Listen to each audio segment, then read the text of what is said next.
to Dungeons and Drama Nerds, a podcast exploring the intersection of theater and tabletop role-playing games. I'm here today with Percy. Hello. And an exciting guest, Wythe Marschall, designer of Stillfleet, which we're currently playing on our main feed. Hello, Wythe. Hey, thanks so much for having me, Nick and Percy. It's great to be here. Yeah. Only thank you to Nick. I mean, thanks to everyone. There's more of you than are on this call, so you know. That is. You're so kind and gracious, and I'm being a dick, so I'm so sorry. Not at all. Amazing. Well, Wythe Marschall, founder and lead game designer of Stillfleet Studio, is an experienced writer, science communicator, anthropologist, and game designer. He created the sci-fi RPG Stillfleet, which we are playing, the underlying grid system, and the Stillfleet Studio to blend two lifelong obsessions, leftist politics and tabletop role-playing games. He is the co-developer of Blister Critters by Anthony Grasso and the co-host of Why We Roll with Christopher Pickett. Wythe is currently working on several new books, including Picaro, an early modern fantasy game, and I want to be clear that it is styled in all caps, and I'm honoring that. With an exclamation mark. With an exclamation point. It's very silly. To kick us off, Wythe, could you talk a little bit about your background, how you came to game design?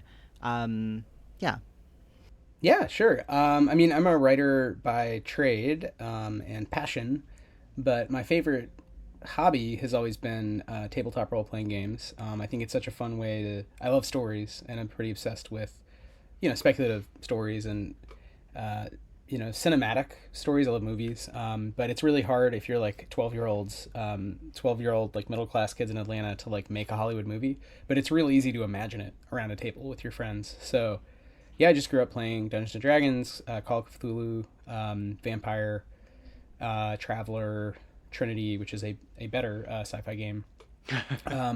And, just from there, never really stopped other than college when I was too cool and was trying to be seen to be cool by not playing nerd games. But other than that, I played pretty continuously. So, yeah, I mean, eventually at some point I wrote my own game and people were playing it and friends encouraged me to publish it. And I think that's kind of a common, trope for game designers at the indie level. So if you're self-publishing, often someone was just like, hey, this is pretty good. Have you ever thought about putting it on the internet? And then, at some point we published more and more stuff, both by me and others. And that led to kind of, okay, maybe it's a company and it's, so it's not full-time, but it's a on the side real business as opposed to on the side hobby thing that happens once in a while or once every decade, right? So that's kind of where we're at. So it's kind of a weird, it's a weird ramping up arc of I would love to just make games full time. That would be the best current version of writing about really the future, writing science fiction and political science fiction I can think of. And it's really at this point just the maths have to math in terms of, the number of people who play these games. And even if we never went full time, I think I would never stop at this point publishing games because it turns out to be a really, really fun hobby, not just writing and creating games, but working with my friends, with my wife, and, always having sort of new ideas and trying to figure out, okay, let's play test them, let's develop the look and feel, the physical product design too is really fun. Okay, it's going to be a book. What kind of book? And then you have to do a lot of hard, annoying, boring logistic stuff, but that actually can be kind of fulfilling if you don't, completely eat your shirt in terms of, paying for it. It's kind of fun to see it, see a physical book come to life and be I've made a tome. I've birthed a tome into the world. So yeah, that's pretty much me. I mean, I can say way more about, all aspects of writing game design, but it's somewhat, I think, a very common, boring story in a way of just GMs who do homebrews and then eventually their friends are people on the internet will love this homebrew, at least 5 of them.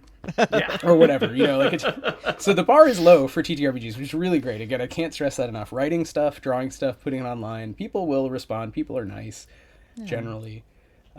So. Yeah. Can I ask, I've sort of assumed because it's Stillfleet Studios, but I just want to make sure for my historical curiosity, was Stillfleet that one that you said there was sort of a first thing that somebody told you, oh, you should put that online, or did you start with a different game? No, I'll Stillfleet all the way. It grew out of a long-term D20 based game, which I would call very much OSR, but it was Stillfleet the setting, and we were already hacking we were making classes in the kind of tradition of Zach Sabbath, making up your own classes, reading those blogs, those old grognard blogs about redesigning D&D, but we were still using D20s. My friends who I'd grown up playing with actually in Atlanta they were kind of helping me think through mechanically what to do, and we just got really dissatisfied. And there was the campaign evolved. We tried a Numenera version briefly after the years-long original Stillfleet version that created all the canon but was a different system.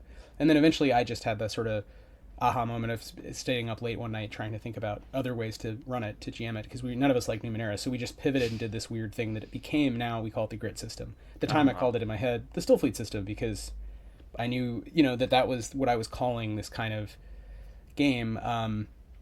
And I think that, even then, actually, that probably was a little bit earlier than really writing the book and putting it at the top Stillfleet. I think at some point it was 100 million years, and then that got X'd out to be like 300 million years. And then later it was like, okay, Stillfleet, here's a word that someone would buy, because a book named 100 million years ... It's kind of like a weird, like, okay, so what happens next? What is the book?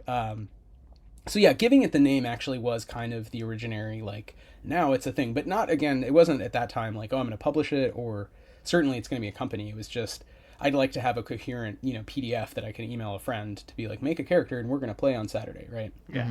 And yeah, now since then we have a bunch of games, and a lot of my friends have liked the system enough. They've basically made their own games, often changing the system a good bit, but still using the grit system. So that's another reason I have the studio, is a group of friends who have kind of aligned on a design philosophy, but people want their own space to do their own thing, but we want to help each other publish, because, everyone trying to contact printers in China and now the EU on their own is just more annoying than like one person doing it, So it's kind of that like collective mentality. But yeah, it grew out of essentially contacting friends to help me. Once we made that decision to publish, okay, let's get a book into the world, and I needed a kind of team, right? I'm not an artist, a visual artist, so that was somebody who could do a lot of InDesign, because the original core rule book's pretty long, and that's after a lot of cuts, and then a lot of art. So I needed people who were very fast, who would not charge me market rates to do these things. So basically friends. Yeah. So I did pay them, but it was like, oh my god, if I just went online, if you were like, someone illustrate 350 pages, lots of art, it's they're gonna.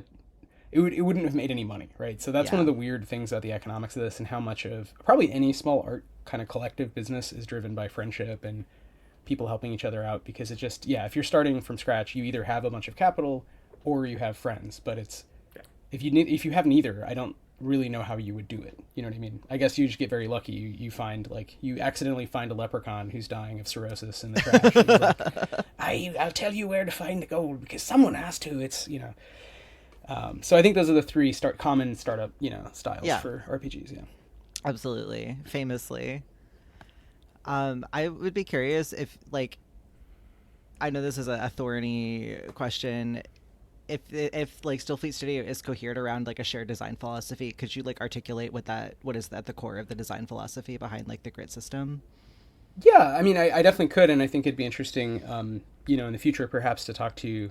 My colleagues and Ben, who's played a lot of the games, but is one of our official playtester GM mods and has been there really from the beginning and seen Stillfleet grow and then seen the other games kind of come to life.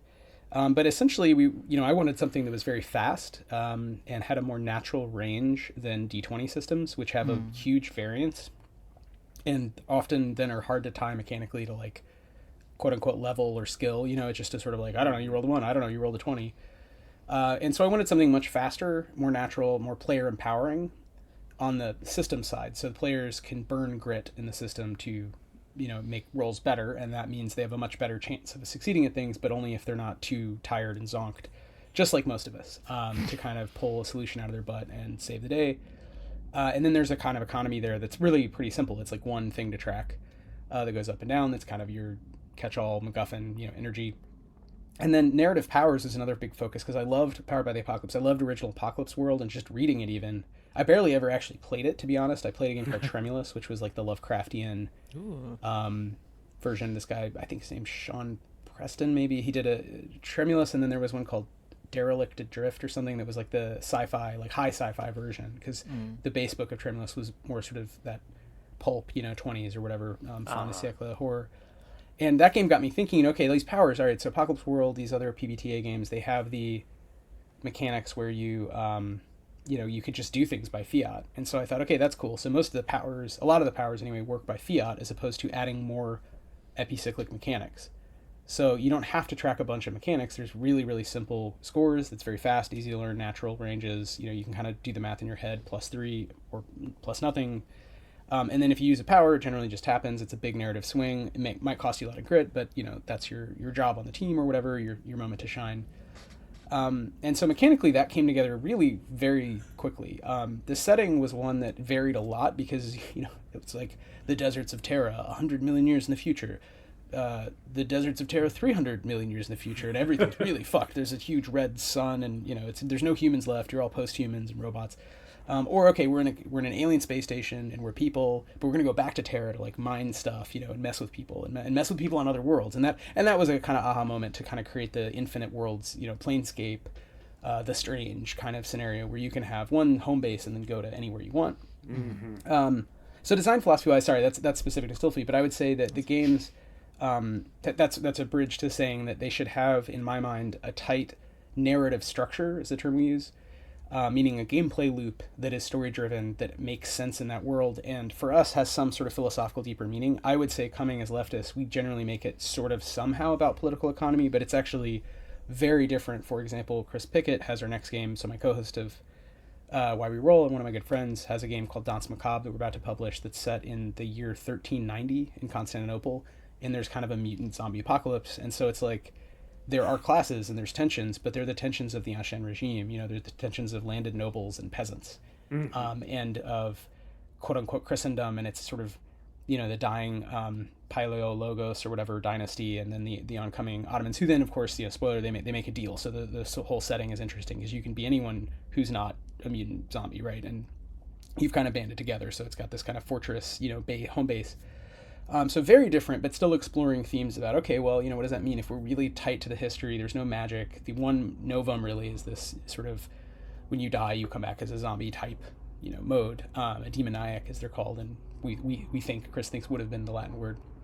And so, it reveals other kind of philosophical truths. It gets at other things when you play it. It feels very melancholy. It feels interesting. It does not feel like Stillfleet because you're not working for an evil company and complicit in kind of global north style imperial colonial bullshit, which is the thing that with Stillfleet we wanted to take D&D and kind of call it what it is, right? You're doing bad things. You're the bad guy.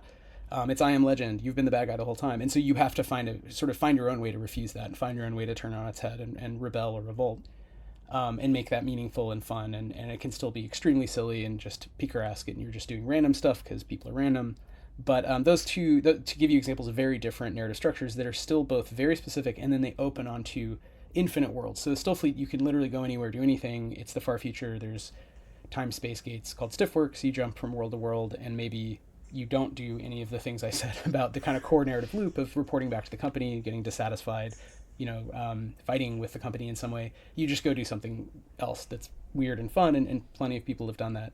And with Danse Macabre, the same thing. Instead of going out from Constantinopolis and back, maybe you just move, maybe you set the whole game somewhere else. That what else is happening, right? It's that kind of like the Walking Dead scenario of like, okay, well, we know what's happening in Atlanta, but what about LA? But what about New York, right? And they all have different characters. So because of that, yes, it is specific, and the books are written to have these rich implied. All the rest of the books are much shorter than Stillfleet, but rich implied settings with quote unquote lore enough-ish, to kind of get you started. But the idea is then that it's kind of I think of it as a door. You have a normal sized door that's this nice narrative loop you have to walk through, and then it takes you to a much broader genre experience that we've tried to curate and sort of thematize, bullet point certain key features. So, again, like Danse Macabre's low fantasy, there's no magic, so you're not going to have wizards dueling, but you can have other kind of fantastical stuff happen, right? And just D&D style, like Karen or Knave, kind of low picaresque activities with swords and brigands and whatnot. Stillfleet, obviously, you can do sort of space marine-y stuff and take that however you want. And we have a lot of adventures now published and ideas for sort of what to do with that.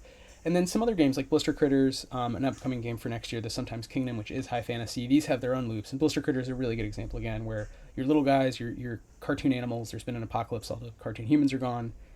And it's clearly climate disruption. We never say that in the book. But, all the humans are gone, all the stuff is left. And so you're exploring a wide world. And there's other bigger critters who are, again, mutants or just bad, called beasts. And you want to survive, and you work together and try to sort of negotiate this new world. So it's sort of Watership Down in the mode of Ren and Stimpy. And even though it has a specific, opening of like you and your friends are a pack of animals in a burrow, you can, again, do anything you want. And we've played so many, even at conventions, like 2-hour games. We've had such wild, people founding nation states all the way to like just really just it's completely changing kind of how they're viewing the world, because that's the nature of these games. So the specificity I found is actually a feature, not a flaw, as long as it doesn't get too thick with lore, which for one thing in Bliss Critters we just like remove. There is no lore, it's just like it's an implied idea, not really like, we don't say where you are. Like in Tony's, the creator is from the Sun Belt in Florida, I'm from Atlanta, and Chris is from Dallas. In our head it's like basically the suburbs of a big city in the South, but you can be anywhere, and we've said it all over, right? So I don't know if that kind of so I think it's two things. There's a mechanical thing and a narrative thing that the narrative one especially connects to a deeper sort of philosophical commitment about like, what if games were a little more self-interrogative about the kinds of experiences the players go through in terms of really basic morality, but certainly when it comes to like having a domain and hiring serfs to work for me, it's like, whoa buddy, like why are we replicating this, why are we simulating this around a table? So I hope that makes sense. But yeah, no, I vibe with that as a person who runs after school programs where we play D&D with children as like a side gig, and I feel really weird occasionally about being like, I am encouraging this 9-year-old to to kill people, and I don't feel like great about that. And there's not really a way out of it besides being like, well, it's pretend. Which is true and important, I think, that it is pretend. Yeah, I mean, I won't get into it, but there are times where I'm like, oh, I wish that I could introduce like a different game that has sort of, as you said, some kind of philosophical commitment that it acknowledges and that I feel more in tune with. But the 9-year-olds want to play D&D, and therefore we will play D&D.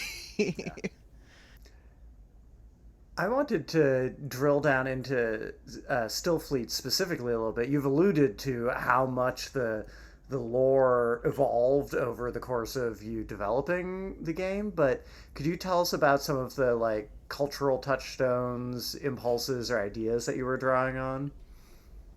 Yeah, I mean, I was in second grad school, and I love science fiction, but I was doing science fiction studies at a high level along with anthropology. So it's, a lot of it was influenced by like doing anthropology and history more or less professionally, and saying, okay, oh shit, there's a lot, I thought I knew some things, but when you're reading hundreds literally books, skimming and taking notes, and some you read more in depth, but you're reading lots of articles, lots of books, and that gives you this sense of, I would say, deeper time, regardless of your field of interest. Because was trained as an anthropologist and historian of science, and of specifically the life sciences and specifically applied life sciences, so biotech, and I'm really concerned about climate.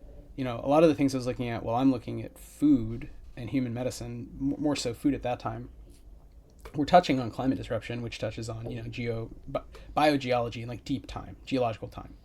And so the idea that I love sort of far future sci-fi, but I find some hard SF sort of leaves out biology, or leaves out climate disruption, or leaves out politics. A lot of it just I'm not political, right? I just like cool spaceship stories. So those are things that I care about. So I was kind of bringing those in with my friends. So I'm reading about things for class or whatever to teach, and then with friends playing a game where I'm bringing in elements of inquiry about deep time, and about, to me, more realistic what ifs around technology, where biological things self-assemble efficiently, and we now can CRISPR had just happened right when I started second grad school. So a lot of this came out of like things were actually happening. I was hanging out with bioartists, biodesigners who were programming things to grow a certain way, and thinking, okay, well, what if this is the basis for a D&D type experience, which became its own game, but it was originally, okay, we're going to roll D20s, math rocks. And, alongside that with science fiction, I had discovered some authors whom I didn't know. So I went in being a big fan of Ursula K. Le Guin and Octavia Butler, but I found James Tiptree Jr., whose real name was Alice Sheldon, and published also under Raccoona Sheldon, and apparently she had 3 desks and would do 3 different kinds of stationery and 3 different handwritings, because she was a CIA analyst. But she was a brilliant feminist sci-fi writer, and reading her collected works just blew me away. And then probably along with that, the other big discovery I made was M. John Harrison, who wrote a series of books called Viraconium, which are, there's a collection that's just called Viraconium that has the 3 novels and all the stories. And he's published some other things, but those are the ones that one huge collected volume really blew me away in terms of how it's so clearly satirizing Thatcherite, 1980s London and the politics of neoliberalism that were, ascendant and have been in command our whole lives, right? Until now, when you get this weird revanchist, like, whatever the fuck is happening. But so from then until now, from our births until November, this book captures that so perfectly, and yet it is so much high fantasy, and it's like impossible to disambiguate whether it's science fantasy, fantasy, just kind of a parody of London 300 years ago, 200 years ago, 100 years ago, 50 years ago, now. And it just, because the books change every time someone even goes to the city in the stories, it's like a different city, but it's got the same name. There's recurrent tropes, but they're kind of different people. It blew me away, and I thought, could I make a game like that has some of the genre trappings of science fantasy and science fiction, hard science fiction, but also all the goopy stuff from biopunk, but also yada yada yada, all the post-apocalyptic things I like, because as a GM, post-apocalypse, by the way, is the best genre. Everything is fucked, you have very few things, go get more things. It's much more sort of natural than, I think, pretending to be lords and ladies, or it speaks to that inner 9-year-old, right, the kid who just wants to bash goblins. So I tried to weave a setting that had elements of these but felt distinct. And from cinema, my biggest influences are probably, honestly, Alien and Blade Runner. We watch a lot of artsy movies and whatever, but there is something about the images you see at a certain time. It might just be my age. When I saw those movies, I was young enough but also old enough where I kind of understood basically the gist of the critique of capital in the movie. Mm-hmm. And then the images really struck with me. So those are certainly, those different disparate elements became woven into, okay, well, they have to be somewhere. Where are they? Okay, it's a spaceship, but it's not like the ISS. It's going to be totally alien. It has to be way higher tech, actually. It has these time-space portals, but they don't know how to build them. They've only figured out how to turn them on. So, okay, where do they go? Well, they go back to Earth, because that's where it originally was set. Go back and forth to Earth. But okay, what if there's just lots of worlds like Earth? All these exoplanets. In theory, Kepler already, the program has discovered thousands of potentially habitable Earths. So, in theory, it makes sense if you could somehow pinch time and space together, which is by far the biggest leap, technologically implied in the books. But, you could set up some kind of trade organization that went between worlds. Now, probably the advanced aliens would do it very differently, but these are just scumbag, basically pirates, right? I mean, that's what, early capital is. It's a bunch of pirates get together and say, oh, okay, we'll stop killing each other and we'll kill all the weak people, whatever. So it's pirates who've lucked into the ultimate, sitting there, sort of modern or super modern logistical capitalism infrastructure. And these sort of early modern pirate dirtbag post-apocalypse guys find it. And that sort of became the aha moment of like, okay, that's fun, because then the players are complicit. They're kind of D&D level constrained. They don't have that much, but the ceiling is just gone. There is no roof for what they can find. All the weird alien stuff, advanced stuff. So I don't know if that makes, I was kind of pulling together my thoughts about politics alongside as I'm reading about, real kind of physical things and goopy biological things, and then trying to put them in conversation with works of literature that I thought did a really good job of kind of bringing out these themes of, confrontations with alterity in like Butler and Le Guin and Tiptree. And then with Viraconium, this kind of play with genre that I just thought was like, yeah, how much can we ride the line of like, is it hard sci-fi? Is it sort of fantastical? Like what is going on here without confusing anyone, with having everyone have a pleasurable, they have their own read of it. So it definitely was it's easier to say now. At the time, it was just like, I don't know, we'll make stuff up week to week, right? Yeah. So. Yeah.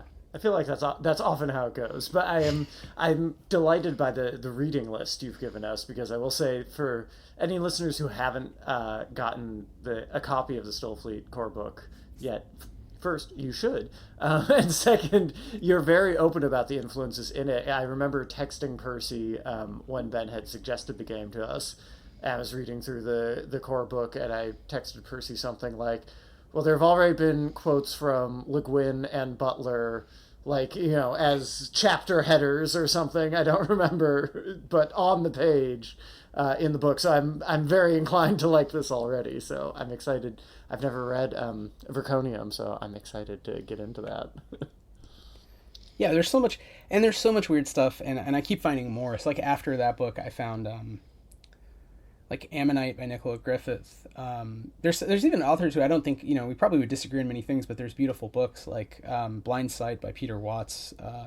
Chris Pickett, again, is a huge reader of biopunk and near future interesting sci-fi. And so a lot of, now we have a sort of sense of like what the Stillfleetian quote unquote is, where we kind of see things in literature that are like, oh, there's a really good story. There's a really good example of X, or there's a cool spaceship in Y. And some of that, I think, again, it's not to be pompous, or it's not like we've done something totally new. I mean, I think any good homebrew, you get a sense of like things that feel like it could live in your world, and I think one difference, when you scale it up to a game that you're trying to sell, you're not there. It's not a homebrew. You're talking with friends. It's strangers looking at something in a bookstore or online. So you have to do more filtering and kind of be more self-critical with, am I communicating what I want? And maybe, could I be more concise? Which in retrospect, now so next year, hopefully we're going to try to do a shorter version of the core rules and still, and reprint the big book as well, but sort of have different ways in to still try to boil down some of that. Yeah. Well, I would imagine I'm a guy who's interested in genre, like, and how we distinguish genres, and I would imagine that genre legibility is like an important part of that, like communicating what the vibe is. And I was in real time trying to form this into a question that I can't grasp onto, but I would imagine that genre legibility is an important consideration of that. Yeah. I mean, I think for TTRPGs, because of the outsized weight of Dungeons & Dragons in the Anglophone world, and it turns out Call of Cthulhu in the Japanophone world. Whoa. So very different sort of standard, versions of the game. But, because of these expectations around, like, well, that's just what the activity is, right? The genre is killing goblins. It's the inner 9-year-old. Even if you're a grognard who's 55, you're still basically sitting around a table, springing traps, killing goblins, amassing loot. So that's momentum, right? That's in terms of the Pareto principle, right? The 80-20 rule. That's the 80% you have to acknowledge in some way with TTRPGs, unless you're doing something arguably for knowing that you're sort of aiming for a niche audience, or you just don't care. It's an art thing. It's for yourself, which is totally cool. But in our case, like, I think something else, we talked about as a group of people making games, we like stuff that's replayable. We like campaigns. We do mostly one shots now in terms of like my time and if we go to a con or something, but we have West March's campaigns on our Discord server, so we still try to have the campaigniness to show off, like, look, these are meant to be extensible. You can do anything with them. They're not meant to be one-off games. They're meant to be lived worlds that connect to anything within a genre. But then the genre piece is important, because you do definitely have people like at cons who come up and say, okay, I love sci-fi, and they'll usually flip through the book and say, this looks so cool and I want to play it. And then sometimes, once in a while, you get someone who flips through and is like, well, this isn't, like, I wanted more like Space Marine traditional, Warhammer 40k sci-fi. And there's a kind of self-selection there, and we all do it, right? When you're shopping, you kind of know what you want. Maybe, looking at movies to watch with friends. Okay, I'm not going to like that genre. So I think it's important to consider your position in terms of these products with regard to Wizards of the Coast. I think the market is around $2 billion for tabletop RPGs in terms of gross sales or something like that, and Wizards is like 99% of that. Yeah. So it's like 1% that is everyone else who's not just like sort of high fantasy, I'm fighting trolls and goblins, right? Mm-hmm. That like makes sense, but it's also shocking to like to wrap my head around what all fits within that 1% is crazy, actually. Yeah. And it could be, I mean, you can find, I don't know, we did some sort of market analysis and looked for like public, I'm not going to pay anybody for these reports, but it's probably the right order of magnitude, right? It's like tabletop including board games is like way bigger, but when you filter out for just RPGs, it's actually, which, it sounds like a lot of money to any one person, but it's not that much for like hundreds of companies. And in terms of, they're paying for a lot for production. These are not great margins because you have to print a bunch of paper and ink and like box them nicely, whatever. So, that just, it's not good or bad as much as it is like people come to the hobby usually now also through AP, and a lot of the AP that's really good is still high fantasy using D&D as rules, even if they often ignore the rules, which is rad. But so that's conditioning a new generation to both like the hobby, but also kind of expect it to be wizards, elves, trolls. So, I mean, it'll change over time, but there's always been sci-fi there. There's always been even cartoon. There was a game called Toon in the early 80s that is very different than Ballista Critters mechanically, but I mean, in some ways it's the same idea. It's like, oh, what if I could be a cartoon? So I mean, there are these precursors, and some of it is I think when you have fewer competitors, you might market it a little differently than when you're competing on high fantasy, because you have so many competitors, and you're competing also just against the large lads in the room. For sure. Pivoting slightly, Nick and I are also a little bit academia pilled. Yes. For better or for worse. I think the way that I phrase this question is like, is there? But the answer is clearly yes. I'm curious what the relationship is sort of between like various like sort of hard theory, critical theory, theoretical frameworks, and how they influence the work that you do. Like earlier you were talking about novums, which is like, if I'm not mistaken, like a Diercksen science fiction theory idea. So I'm curious about sort of how actively you draw upon those sort of bodies of theory in your design process.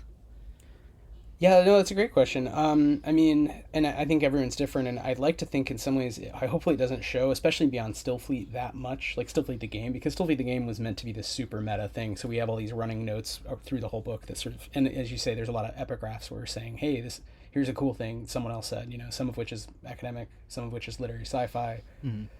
A few things are just, weird. And I mean, that's kind of going on, I think, with all the games in different ways. The other designers, I won't speak for them as the primary designers, but I have worked on and with them with all of the games so far, and from my standpoint, I mean, there is a sense of like, okay, well, we're basically communists, right? I mean, maybe, I don't know if maybe Ethan and Tony would say they're more anarchists, or maybe like Chris and I are like communists, and we're like reading theory. We have an uneven grasp, like everyone who's a Marxist, like we haven't read everything, but we have some sort of shared way of speaking. And I, because of my kind of dual background in literature and anthropology, I have read Darko Suvin, István Cisneros-René, and Sam Delaney, Le Guin, a lot of the writers who were, frankly, the smarter, better ones who are then leftists. They publish great criticism, or have, points in their career.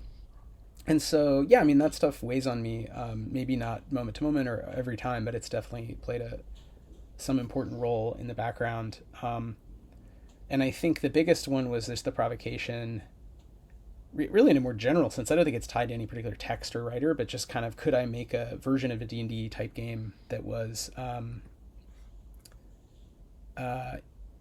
more faithful to changes I would want to see? And then it became a question of like, what would that be like, right? Like in the global north, at the time in academia, before I'm writing, I'm working for like advertising companies, it's like, I'm not going to go out and slay goblins. Also, who would the goblins be? Like, you know what I mean? Like, they're like, I don't think Trump voters are goblins. It's not like, that doesn't make any sense. And I'm not going to slay anyone. It's more like, okay, what are the structures of power that exist? And for Stillfleet, okay, how could we like find analogs or make something fun for players there?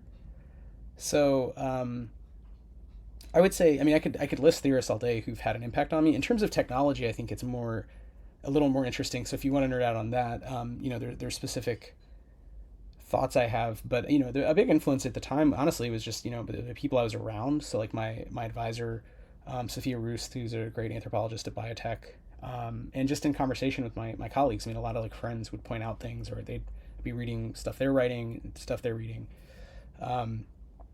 But I wouldn't say that any of the games are driven by like, they're not one-to-one, if that makes sense, with like an academic, deep theory. It's more just, again, I feel like it's not that hard actually to step away from the slaying goblins because goblins are evil and I want their gold, which makes, again, you sound like the crazy person. That's the I Am Legend thing.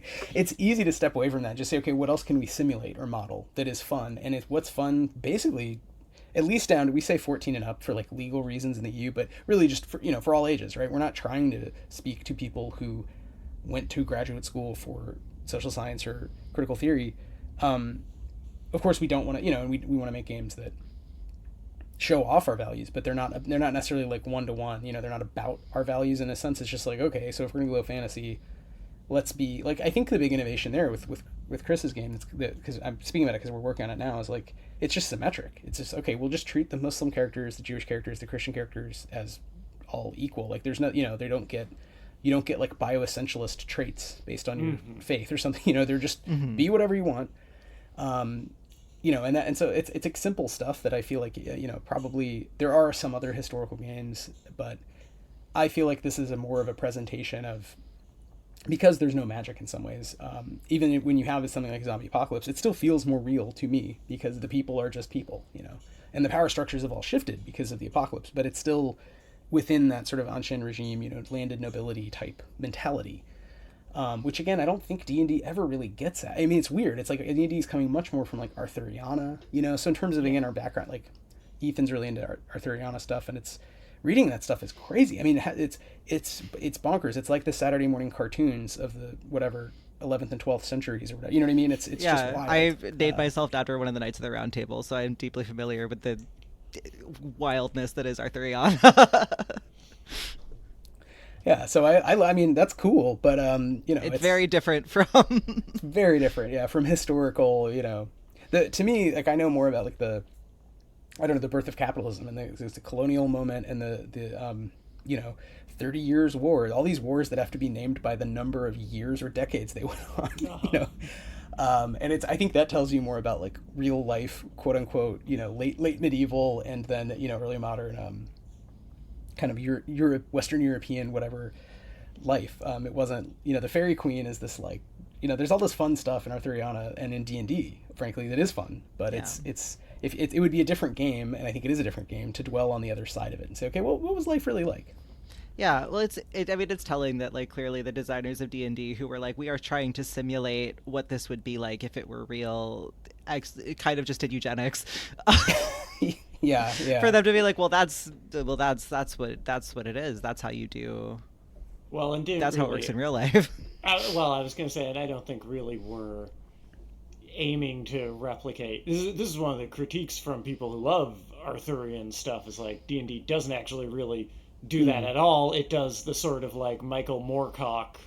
It's closer to some stuff that was produced in and around the height of like the eugenics movement in Europe and North America, which is like pulp fantasy from the early 20th century. Like those are some of the really direct literary influences. Yeah, like Conan the Barbarian and that sort of that same milieu that produces Lovecraft produces Howard and these other writers who are focused on really just sensationalizing, things that they grew up with, the Victorian version of the medieval stories, right? And then they're sensationalizing them for youths of a younger generation by the 20s or 30s or whatever.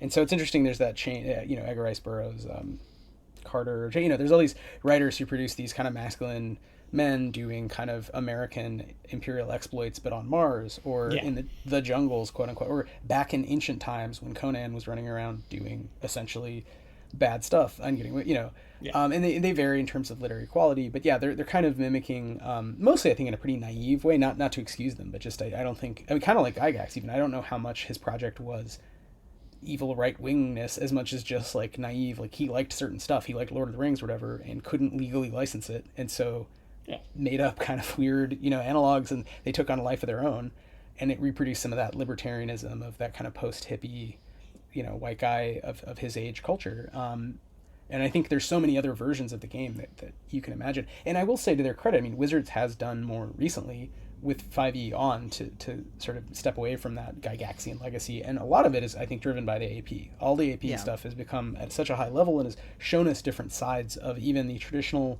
math rocks, dragon slaying, wizard fighting style, which is fun. And it's also fun, honestly, to seed the ground on like, cool, we'll just never even have dragons. Like none of our games have dragons or elves or just, like have fun. And like, yes, to your point, like do the Arthuriana justice. Like let's do that stuff right. And I'll just listen to it. I'll enjoy it as a fan as opposed to trying to make it. I'll do the stuff I like, thinking about. But at the same time, there is something more resonant to me about being like a guy who has a shitty job, who works for a company that is unethical, and sort of like having to make more and more complex decisions about whether my participation in that is worth my survival versus like I'm a hero who is going out and doing quests for the king or whatever, like there is just like something that I hook into way more easily, I think, because the Stillfleet at least is more honest about its grounding than I think many other games are. Yeah, I think just saying it outright, like saying like you are highly trained, you are a space marine, basically, you have powers, But the company wants to use them for evil, to exploit other people, to maintain unequal trade agreements. And even doing it pretty lightly, we had a big debate, okay, how much is the company enslaving anyone? We'll say no. Let's just say that the company is doing sort of our experience of capitalism more than actual early modern colonial stuff in most cases. And GMs can do whatever they want with it, but we wanted to position the company as bad without giving anyone that clear kind of, oh, they're chaotic evil, you can just slay them excuse. It's like, yeah. I don't want to, again, slay my boss at my day job. I don't feel, it's not how it works. So we definitely wanted to give people cool characters with stuff to do and then see what they did. And honestly, it was a total experiment, and it just worked. From my perspective, it worked from day one. Everyone kind of got it, jumped into it, had fun. So it just kept going. I don't know. And here we are. It operates in a way that feels like it's exploring complicity without it being a gotcha, which I think is what a lot of just the trap that I think a lot of things fall into.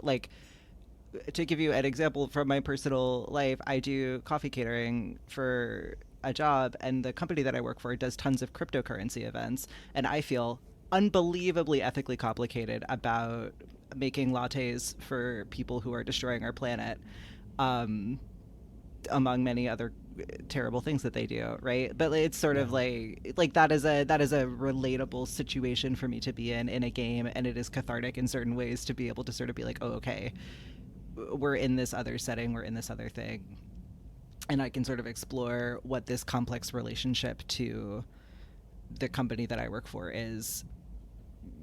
But it doesn't feel it doesn't feel bad. It feels bad, but in an interesting or generative or fun way. Yeah. As opposed to, I think, a lot of games that try to sort of explore ethics, but they do it in a really reductive, black and white way. Yeah. I was going to ask. We've kind of circled around this question a lot, but I wanted to ask it to you directly because I think it's part of what Percy's pointing to is what does it mean? Because Stillfleet Studios is unusual for having, in your mission statement that you produce games from a leftist perspective. That's right out front and center. And I was curious if you could sort of talk about what it means to you for a game, which is sort of a innately open form to be to come from a leftist perspective. Because I feel like I've seen very different attempts at it that, Percy says, are much more of a gotcha or are more coercive, I would say, maybe. So I'm just curious how you square that, wanting to hold the strong perspective with the sort of well, people can do whatever they want in a tabletop role-playing game. That is how that works.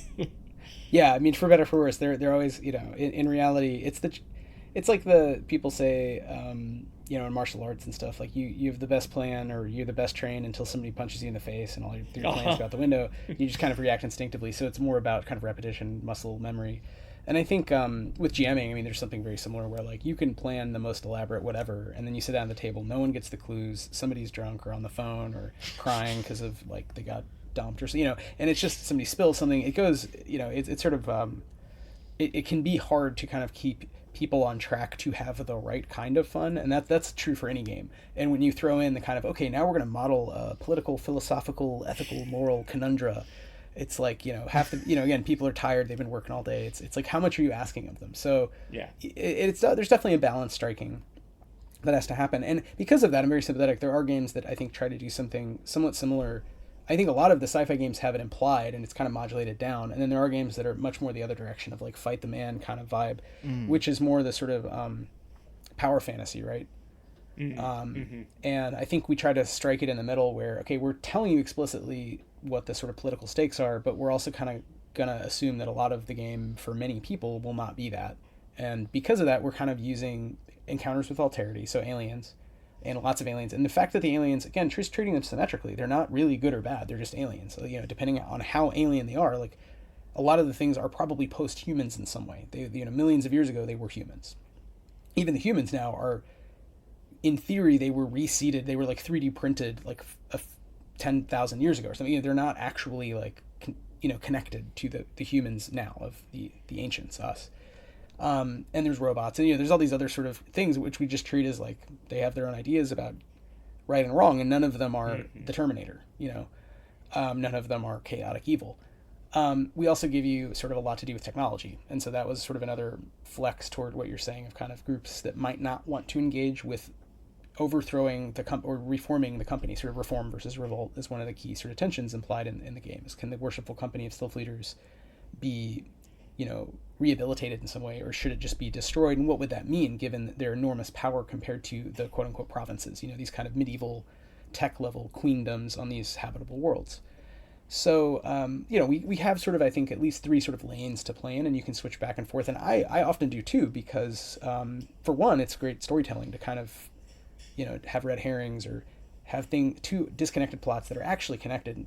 As soon as you learn, oh, of course, that's the real villain all along, right? So kind of do noir, right? Build in these kind of connections between the sort of personal scale, the epic social scale, the seemingly random encounters with alterity, the more motivated, like we're doing our job, should we be doing our job kind of social level. But yeah, I think that came out of, to your point of recognition, that, there was never going to be a version of the game where it was going to be like, let's play through, Lennon's What Is to Be Done, the RPG. Like, it's just not, like, we're doing Mao's Great Leap Forward, the game. It's just like, I don't know how fun that would be and if people would be into it. And as a product, again, would people buy that really? They might buy it to sort of virtue signal they are fellow rad cool humans and put it on their shelf, but I wanted to make a game people would play with their friends every week. Yeah. So yeah, I mean, we just try to strike a balance where these conversations, to me, games are a great space for starting conversations. They are not a great space for kind of direct action or political organizing as such necessarily. They're a space to have conversations with your friends about how the future could be otherwise. So I actually think to answer your question more directly about what does it mean to make things from a leftist perspective when they're kind of art books that are manuals for other people to make weird art with? It's like, well, of course, on the one hand, as you point out, people are going to do what they want. So all we can do is kind of try to label them in some way or have these other thought experiments. So with Blister Critters, it's more about, hyper accumulation and just consumer capitalism and the crushing amount of stuff. So if all the humans disappeared, the world would be full of animals and weird crap, just plastic toys and guns and rotting food and just weird crap, Yeah. And what would animals do with it if they were intelligent and had little hands, because they're cartoons. So it's a lot, in some ways it's quote unquote less deep. You know what I mean? It's not really about like complicity as a laborer or as really part of the labor aristocracy, to use, Marxist language, to, proletarians who are part of the labor aristocracy were themselves even compradors. Maybe they are, you are actually one of the bosses if you're a factor, right? Or, you become an archivist or something. And how you would then become radicalized in what you would do with that power. Blister Critter is much more simple. It's just, there's too much stuff. It's all weird. Maybe it mutates you. I don't know. Explore the world, have fun. And in doing so, people inevitably, because we have kind of commercial breaks and it's about brands, but they're all fake, right? It's the Ren and Stimpy thing of everyone has that moment of wanting to make fun of or make up a kind of fake commercial, fake brand. How much we all love and hate these things. If I can hate Amazon all I want, but it's very convenient to order cat litter from them. Do you know what I mean? So it's like, no matter how much I hate Jeff Bezos, it's like, I don't know, in a way, like a better way for me to get cat litter weighs a lot. And I live in New York City and there's nowhere to get it and move it physically that it would cost me a whole day of travel. So in some ways, I think that complicity is sort of, there's a through line of complicity, I think, in all these games. And I think, again, how much you say about that, it might define to some degree for the reader, the imagined GM and player, how much this is about politics. Mm-hmm. But to try to answer your question really directly, I'll try to shut up. But to go back to the philosophical bit, I think at heart, a lot of this is really about,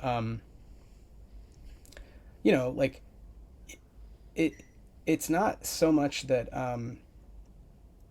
these games are tools that they're direct propaganda that's going to lead you to do something.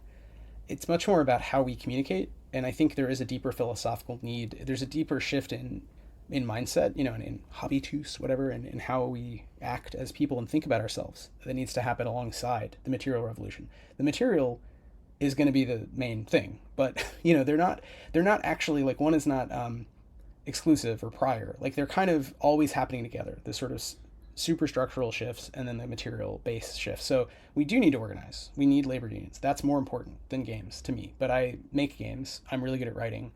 I'm not so good at any of the useful physical things that other people are good at. So I just, I make games, I write stories, I talk about the future. And for me, that meant, all right, how can we have spaces that really just model like being together in a room and being able to talk about serious stuff and still have fun and learn? What are ways to trick friends into learning about, Butler or Le Guin or whomever, right? What are ways to do that work of bringing people together without making them do anything? It's not coercive. And I think Stillfleet was kind of an experiment, and now we've tried to take some of that philosophy to the other games and see how it works when you change genre, or even when I'm not really the lead, I'm there kind of playing that editorial role. And I do think it works. I think it's been proven enough to say, like, yes, this is a philosophy of game design that has legs. I don't know that everyone needs to do it, but, games as a kind of indirect propaganda, games that model that community building. And I think really the deepest part is that kind of faith in a world to come, because, whether you think Palestine will be free from the river to the sea in reality, in terms of geopolitical strategy and what is likely to happen, I think it's important to have the commitment that it should be, and to be able to imagine a world where it is. So being able to imagine a better future, I think, is necessary for any material change to enact the better future, if that makes sense.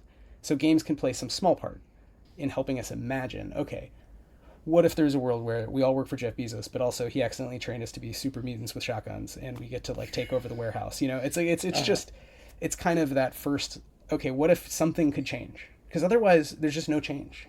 Yeah. Neoliberalism in its current weird okay, there was another gear in the car, that whatever Biden and Trump have done to the world economy, like, it just continues being bad. And we have to be able to imagine new connections. So why not start with just weird, fun, silly stuff, low stakes, right? No one's going to use these games to plan, geopolitical summits, nor should they. But, maybe you and your friends can, smoke a joint and be like, I don't know, that gets me thinking about, X, Y, and Z topic, right? I would be interested to see the geopolitical summit that emerges from a game of Stillfleet. Oh, me too. But I don't think it should. I don't know that I would want it to be actionable or to... Right. Well, the people in the game are a product of their environment too, so they're all messed up because they're complicit, but they're complicit with a different thing. So in the fiction of the game, just like any of these fictions, they're these people have their own problems and their own struggles, and I think that's what makes literary sci-fi so excellent. Is that even at it's fine. Octavia Butler again. Will show these glimpses of a world to come. A better way to be. Earthseed, but it's not like the characters are all angels. I mean, that would be a boring book, right, with no tension. So, again, like any game needs to have those seeds of the ability for someone to try and fail, because that's reality. And without that, I think you lose the kind of stakes. Even a little kid can tell that it's not fun to win all the time. If every character is sort of, 20th level super paladin, I mean, it's like, no one plays video games like that for the same reason. You want to have lethality. I think, putting in quotes, like, you could have lethality at the level of politics. You could fail. The revolution could fail. It has failed. The Spanish Civil War did not go well for the left. Spoiler. So, we have to be able to imagine winning. We also have, and I think that's the point, but, you can also, you need sort of stakes where you can lose. Yeah. That makes me curious about, like, working within genres that are so specific as, like, science fiction, X-punk genres, speculative fiction, etc. I guess speculative fiction isn't whatever. I'm curious about what sort of the medium of tabletop role-playing games affords people who are sort of creating stuff as opposed to, like, literary fiction, in your opinion. Yeah, that's such a good question. I started as, writing sci-fi a million years ago. I worked during the day in a theater and then in advertising and wrote sci-fi and thought I'd publish novels, and I just never really could publish a novel. I published some stories and just never could finish. I had 2 like almost done novels, and I ended up going off deep down this rabbit hole of anthropology and history and really learning a lot about biotech.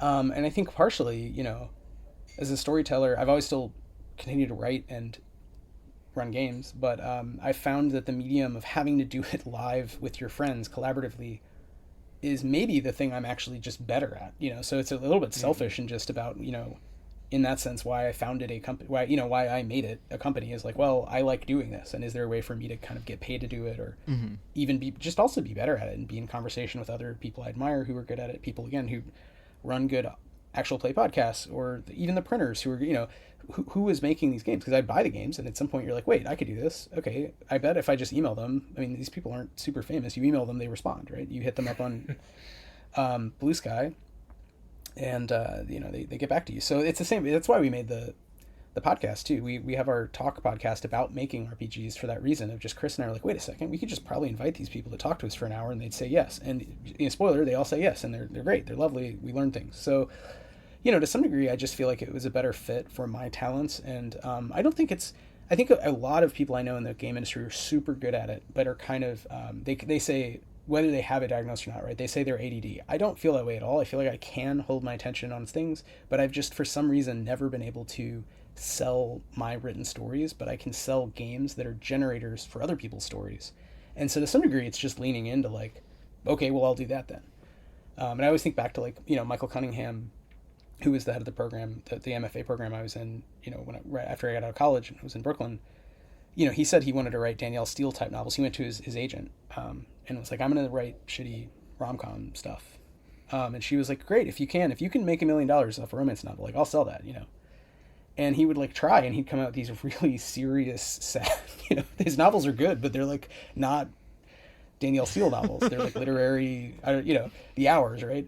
And so, I think that was the joke, right? Is like, he was like, I couldn't though. He's like, I actually really admire Danielle Steele because like, I can't do that. I don't think I could ever in a million years do it. And he'd tell us, he's like, try to think about what you think you're trying to do because quote unquote, you think it'll sell. And then don't do that because you won't be any good at it. Like do the thing you love doing. You get up at 4 a.m. because you have an idea. Do that thing. And that is more likely to sell because people will sort of see the passion. And I think for me, it just sort of naturally over time, trying to sell my own stories withered away and trying to eventually basically sell books that are ways for people to tell their own stories became the thing at 4 a.m. I like wake, I'm like writing on my phone in bed because I don't want to lose like, okay, carrot monster, or whatever, whatever that's not a very good one, but I swear some of the ideas are pretty good. No, tell me more about carrot monster. I don't know. It's the first word that came to mind. I was like, But yeah, no, I hear you. Yeah, that makes it. What a delightfully practical answer to that question. That could be very flowery about the revolutionary potential of tabletop games, which I think you astutely point out is like not necessarily like inherent to the, because people talk about theater all the time too as like a revolutionary medium, and I'm kind of like, no, it's kind of not. Well, it's kind of like any art. I mean, I think it's the problem whether you're living in the age of Artaud and Brecht and people go to the theater more because there's not sick, awesome TV, Yeah. Or you're living now when like there's a lot of good TV, and some of it is at least proto-revolution. There's shows like Severance, right? Imperfect satires like The Righteous Gemstones. There's plenty of shows that are sort of, not actually that bad. So, why go to the theater? Why play games? Well, I mean, to some degree, it's just because people, I think, are still going to do these things, and they value that human interaction. They like the theater. They like being present. I think the theater and D&D are aligned, or RPGs are aligned for that reason. If people like sitting with other humans, and you can smell their farts and hear their coughing, and that's part of the feature and flaw of the genre, the medium. And so I think with that, it's like, if there's going to be, I mean, again, it's small, but it's big enough. It's grown a lot since I was a kid. Because when I was a kid, it was really considered nerdy to like these games. Now it's like kind of normal, cool, whatever. And that means there's a much larger market potential. So if that's going to be the case, then so it's sort of if this, then that. All right, well, then that means there's enough people who we could propagandize to, right? If we're talking about the uses of RPGs politically. And then I think within that, the other realization is that a lot of these people are already, listening to Chapo or whatever, they're DSA members or whatever, whatever they are. And so maybe the games can be in conversation with those other impulses. And I think that's kind of really important, especially at this moment. I think we've kind of missed a chance leading up to Trump, leading up to outright more fascistic, moves by the U.S. government.